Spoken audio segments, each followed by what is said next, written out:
خدائے بزرگ و برتر کے زندہ جلالی قدوس اور کوی نام میں عقیلہ داؤد کی طرف سے آپ کو بہت سا سلام۔ میرے عزیز سامی، انسان کا انسان پر کرم یا احسان ایک بوجھ بن جاتا ہے۔ مشکل حالات میں اگر کوئی کسی کے کام آ جاتا ہے تو اکثر اوقات اسے احسان مانا جاتا ہے۔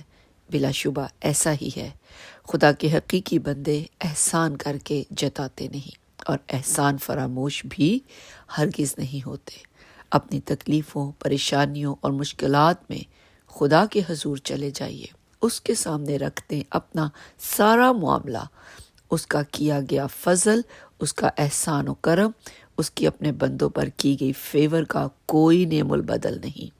یقین رکھیے وہ ضرور اپنی رحمتوں کے وسیلے اپنے بندے اپنی بندی پر احسان کرے گا، مشکل سے نکالے گا، ان کا سامنا کرنے کی حکمت عطا کرے گا، اور وہ احسان کرے گا اور کبھی جتائے گا بھی نہیں۔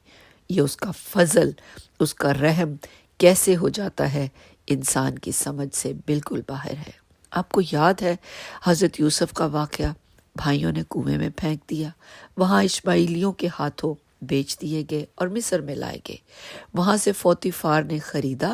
یہ خدا کا اپنے بندے پر احسان ہوا۔ پیدائش کی کتاب میں لکھا ہے خداوند یوسف کے ساتھ تھا، وہ جس کام کو ہاتھ لگاتا تھا خداوند اسے اقبال مند کرتا تھا۔ پوتیفار نے اسے اپنے گھر کا مختار بنا دیا۔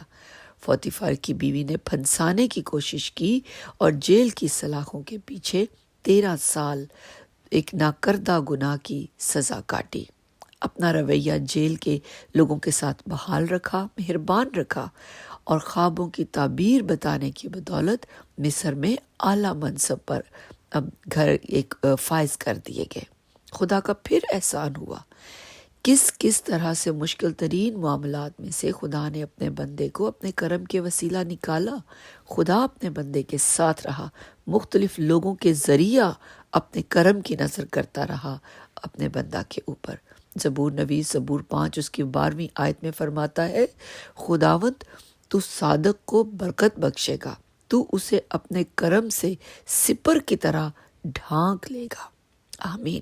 سپر کی طرح، جیسے میدان جنگ میں سپر دشمن کے حملہ سے بچاتی ہے، بعین اسی طرح خدا کرم کرے گا۔ خدا کا احسان اپنے اس بندے اور بندی پر رہتا ہے جو اس پر ایمان اور بھروسہ رکھتا ہے۔ دعا کریں خدا سے مشکل مرحلے میں سے گزرتے ہوئے خدا آپ کی راہ میں ایسے اپنے بندے اور بندیاں لے آئے جو آپ کو درست راہ کی جانب گامزن کرنے میں مدد دیں۔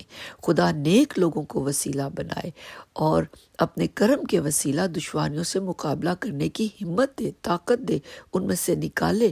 خدا وسائل فراہم کرتا ہے، یہ اس کا احسان ہے، اس کا رحم ہے، کرم ہے۔ وہ وسائل لوگوں کی شکل میں، کسی نہ کسی اور چیزوں کی شکل میں، حالات کی شکل میں آن سامنے کھڑے ہوتے ہیں کہ ہمیں پتہ بھی نہیں چلتا۔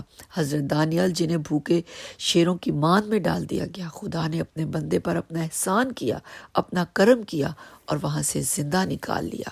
حکمت کے بادشاہ حضرت سلیمان نبی امثال کی کتاب اس کے 3 باب کی 34ویں آیت میں فرماتے ہیں، یقیناً وہ ٹھٹھا بازوں پر ٹھٹھا مارتا ہے لیکن فروتنوں پر فضل کرتا ہے۔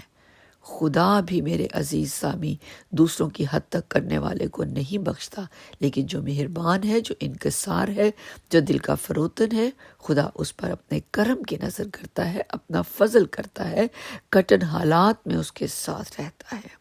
جس خدائے واحد نے بنی نوع انسان کو گناہوں کی غلامی سے نجات دلا دی، مسیح یسوع کے وسیلہ انسان پر بڑا فضل کیا، احسان کیا، اپنے اکلوتے کو ہماری محبت میں قربان کر دیا، ایسا بڑا احسان بنی نوع انسان پر کیا، تو کیا وہ زندگی کے باقی گمبھیر معاملات کے بوجھ سے آزاد نہیں کرے گا جن کے بوجھ تلے انسان دبا جاتا ہے؟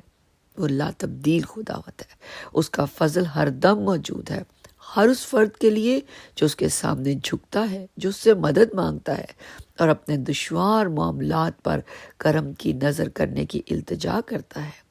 آئیے پورے ایمان کے ساتھ خداوند خدائے عظیم کے رحم اور فضل کے مشتاق رہیں۔ مشکلات اور پریشانیوں اور دشواریوں سے نکلنے کا وسیلہ وہ ضرور پیدا کرے گا۔ نہ جانے کیسے، کس طور سے اور کس کے وسیلہ اس کی کرم کی نظر ہو جائے۔ آمین۔ خداوند آپ کو، آپ کے گھرانے کو کثرت سے اپنی برکات سے مالا مال کرے۔ آمین۔